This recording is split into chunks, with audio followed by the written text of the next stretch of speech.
Tatak RMN.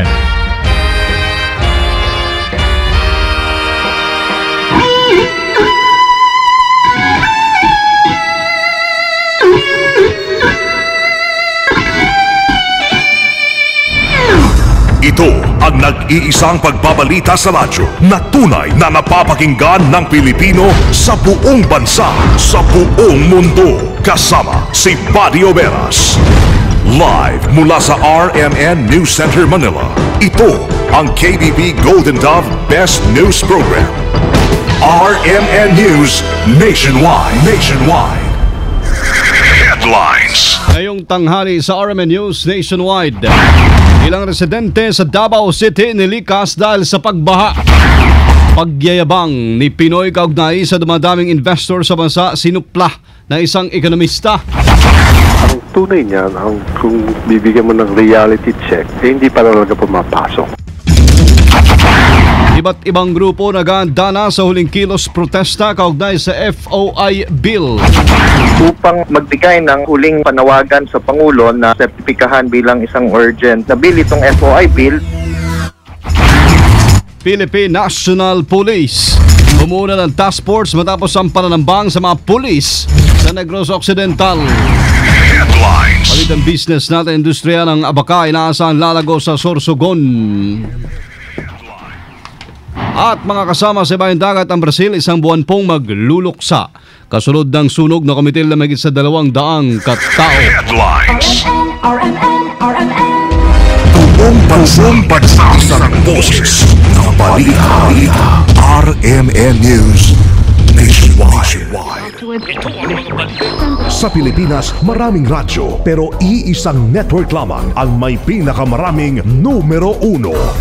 DYHP Cebu, number 1. DYRI Iloilo, number 1. DXDC Davao, number 1. DXRZ Zamboanga, number 1. DXCC Cagayan de Oro, number 1. DYHB Bacolod, number 1. Sa kasaysayan ng radyo sa ating bayan, sa iisang tahanan lamang nagmumula ang mga number 1. RMN, pinakamaraming nakikinig. RMN, pinakamaraming natutulungan. RMN, pinakamaraming advertisers. RMN, pinakamaraming number 1. Jensa, Iligan, Pagadian, Dipolo, Cotabato, pinakamaraming himpilan. Naga, Baguio, Dagupan, Viga, Lucena, Kawayan, Legazpi, Masbate, Ormo, Tugigaraw, Cotabato, Coronadal, Surigao, Dipolo, Malaybalay, Ozamis, Sorsogon, Butuan, Calibo, Rojas at Metro Manila. In history, it is written, number 1 is Tatak RMN. Buong bansang pag-isang boses ng balita. RMN News Nationwide. Mabuhay Pilipinas, tanghali po tayo ngayon ng Lunes sa 28 na Enero 2013. Ito ang numero 1 RMN News Nationwide.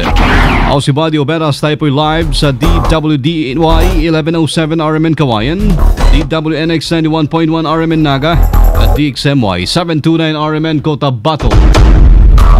Live din tayo international by www.rmnews.com at WRMN New York, USA.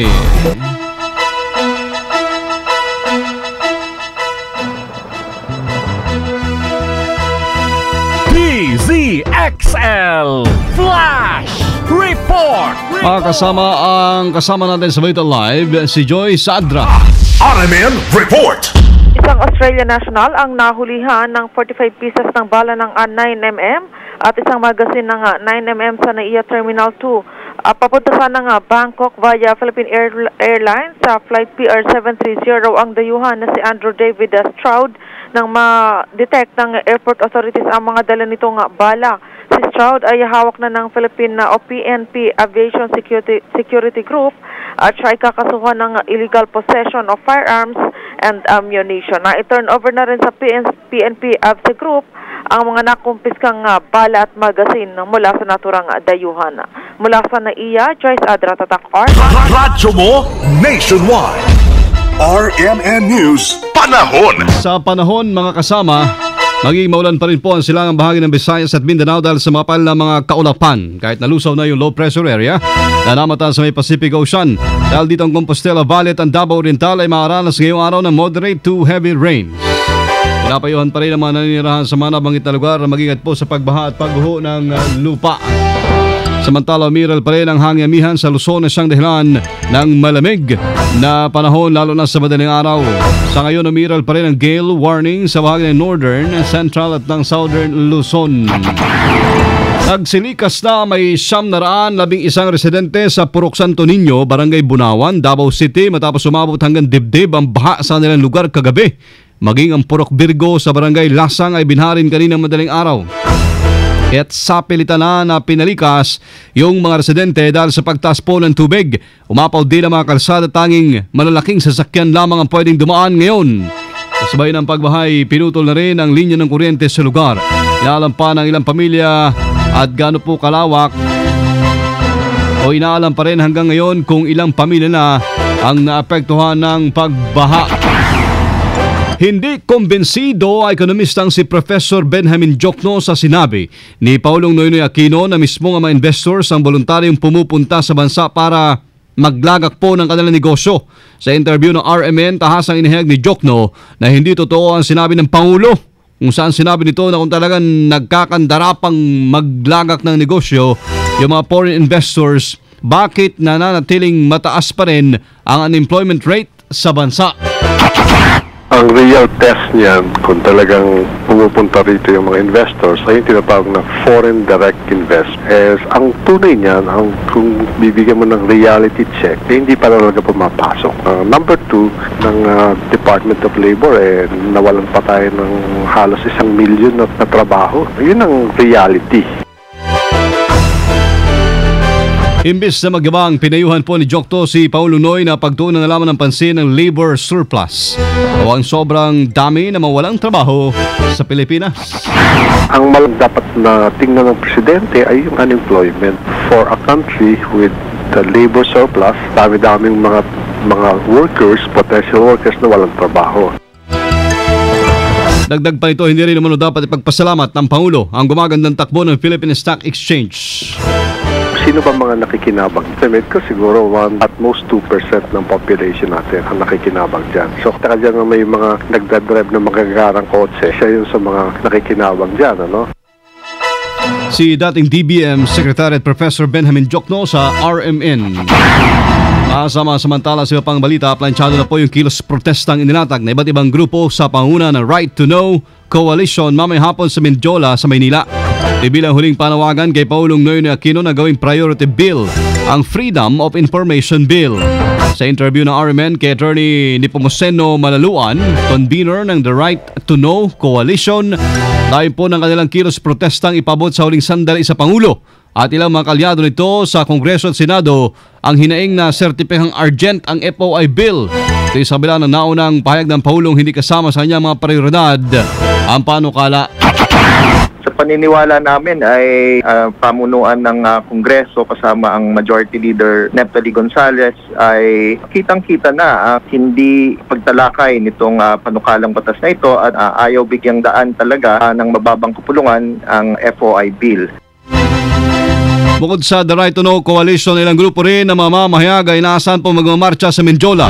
Ngayong linggo ang pinakakritikal na sitwasyon sa FOI bill kung saan sakaling mabigo ang grupo sa kanilang hiling sa Pangulo ay back to zero muli ang naturang panukala. 6 na session days na lamang, napakalakbagay yung sertifikasyon ng Pangulo upang mabigyang daan pa rin yung debate sa Kongreso at umabot itong maipasa hanggang third reading. Si Attorney Nepomuceno Malaluan ang convener ng The Right to Know Coalition sa interview ng RMN. Sa ugnay pong balita, maasama napilitan naman si Bayan Muna Party List Congressman Teddy Casino na magbitiw bilang co-author ng Freedom of Information Bill para may saayos sa ilang nilalaman nito. Sa interview ng RMN, sinabi niya na may mga pagbabagong isiningit sa FOI bill na hindi niya sinasang-ayunan. Halimbawa na lang yung mga draft ng mga executive order or administrative order o yung mga desisyon ng ERC at iba pang regulatory agencies ay hindi na pwede ipakita sa publiko. Sa pong pinasok nila yung executive privilege, ito yung nilabanan natin nung time ni Gloria Arroyo. Kasabay po nito, nilinaw ni Casino na hindi niya bibitawan ng kontrobersyal na panukala Aniya mas makakilos siya na maayos para harangin ay ilang mga hindi magandang probisyon na naturang panukala kung siya ay pansamantala magbibitiw bilang co-author nito. Pansamantala ho kami nag-withdraw ng co-authors para kami ay makapagpasok ng mga amyenda doon sa pagdating sa plenaryo. Mapila naman si Casino kay Pangulong Noynoy Aquino na gawing priority bill ang FOI bill. Pakiusap na i-certify na ito as urgent ng Presidente dahil hanggang Miyerkules na lang ang oras namin para maamyendahan ito at maiayos ito. Kapag hindi ito na-certify as urgent, mauubusan po kami ng oras. Samantala, bumuna ng Special Investigation Task Force ang Philippine National Police kasunod ng pananambang dyan sa La Castellana, Negros Occidental. Ayon kay Police Regional Office 6 Director Chief Superintendent Agrimero Cruz, ang Task Force La Castellana na binubuo ng pulisya at militar na pinangungunahan ni Negros Occidental OIC Director Senior Superintendent Celestino Guara Jr. Katulong din po ang CIDG at ang Regional Public Safety Battalion. Target ng grupo na maaresto mga suspect na pinaniniwalaan kasapi ng rebelding grupong NPA na nag-iwan ng 9 na patay. Samantala nasa stable ng kondisyon yung 2 pulis na kasama sa mga tinambangan. Ligtas na rin mga kasama sa panganib si PO3 Villegas at PO3 Alvarez na nagpapagaling na lamang ngayon sa ospital. Bukod sa 2 pulis, stable na rin ang kondisyon ng 6 pang miyembro ng Barangay Peacekeeping Action Team na sakay rin ng truck na inambush ng mga rebelde. DILG Secretary Mar Rojas binantaan ang mga may kagagawan sa naganap na ambush sa Negros Occidental. Kasama natin sa Balita Live, Rhea Mamugay. RMN Report. Tiniyak na yun ni DILG Secretary Mar Rojas na mananagot sa batas ang sinuwang nasa likod ng naganap na pananambang sa Negros Occidental kahapon kung saan siyam ang nasawi kabilang na si Police Officer Juan Richard Canha. Ito naging pahayag ni Secretary Rojas kasabay ng pagdiriwang ng 22nd Foundation Day ng PNP dito sa Campo Crame. Ayon kay Rojas, hindi makatarungan ang naganap na ambush lalo't at galing lamang sa isang piyestahan ang kasakyan kung saan lunan ang mga barangay official na siyang bumubuo ng Peacekeeping Action Team na pauwi sana sa barangay Bakungan sa Negros Occidental ng tambangan nga ng mga rebelding NPA. Kaugnay nito, pinuri naman ni Rojas ang mga kapulisan sa katapangan na sa tuwing suot ang kanilang uniforme upang maipatupad ang batas sa kabila ng pagkakalagay sa alanganin ng sariling buhay. Kasama mo sa Campo Crame, Rhea Mamugay, Tatak, RMN. Radyo mo nationwide. Ang publiko pinayuhang huwag magkalat na ho ng maling impormasyon kaugnay sa kaso na anthrax umano sa Abra. Kasama natin sa Balita Live, Deo de Guzman. RMN Report. Umapila ang palasyo ng Malacanang sa publiko na huwag magkalat ng maling impormasyon o mga hindi pa nabeberipikang report. Ito ang pahayag ng palasyo matapos mapabalitang mayroong kaso ng anthrax sa Abra. Ayon kay Deputy Presidential Spokesperson Abigail Valte, kailangan pa nilang i-verifika sa Department of Health kung totoo nga ba ang lumabas na balita, pero sa ngayon anya ay hindi dapat magkalat ng kung ano-anong impormasyon ang publiko sa mga hindi pa nabeberipikang report upang hindi maging sanhi ng panik. Kapag naman anya na kumpirma na ito ng Department of Health, ay maglalabas sila ng impormasyon. Kasama mo sa palasyo ng Malacanang, Deo de Guzman. RMN. Radyo mo nationwide. RMN News Nationwide. Negosyo. Mga kasama, 90 hectares na lupain sa Irosin, Sorsogon nakatakdang taniman ngayong taon. Dahil dito ay naasahang sisigla muli ang industriya ng abaka sa lalawigan. Muli pong pagtatanim ng abaka sa Irosin ay matapos ang mga serye ng technical na pagsasanay ng mga magsasaka noong Nobyembre ng lumipas na taon. Ang nasabing project ay bahagi ng Abaka Rehabilitation Program ng Fiber Industry Development Authority. Abot sa 54 na libong binhipo ng abaka ang nakalaan para sa muling pagtatanim na saklaw ang mga taniman sa barangay Bagsangan, Tabon-Tabon, Kawayan, Carriedo at Bacolod. RMN News Abroad. Deklara na 30 araw na period of mourning o pagluluksa ang Brazil matapos na nangyaring sunog at stampede sa Kiss Night Club. Ang pangalan po ng nightclub Kiss, Santa Maria, Rio Grande, kung saan 233 katao ang nasawi. Nabatid na hindi na natapos pa ni Brazilian President Dilma Rousseff ang American-European Summit sa Chile dahil sa nangyaring trahedya. Tinet naman po ni Rousseff na tutulungan ng otoridad ang lahat ng naapektuhan o nabiktima ng sunog. Sinasabing nagmulang apoy sa isang Sputnik machine na ginagamit sa special effect at dahil sa magulo at masikip na exit points na hirapang makalabas sa mga party goers, na naging dahilan din ng stampede. Live tayo mga kasama mula po sa RMN News Center, Makati City Metro, Manila, Philippines. Inyo pong narinig ang numero 1 RMN News Nationwide.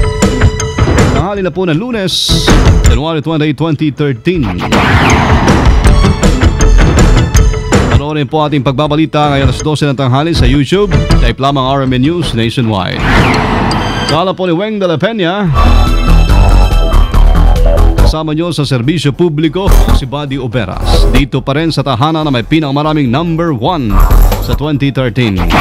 Pinakamaraming himpilan sa taong kasalukuyan, ang RMN Radyo mo Nationwide. 60 years na maasahang public service nationwide. Ang pinakamalaking mga balita, abot sa bawat Pilipino, saan man sa bansa. RMN News Nationwide. Tatakalas 12:17. Bigyan mo ako ng tagak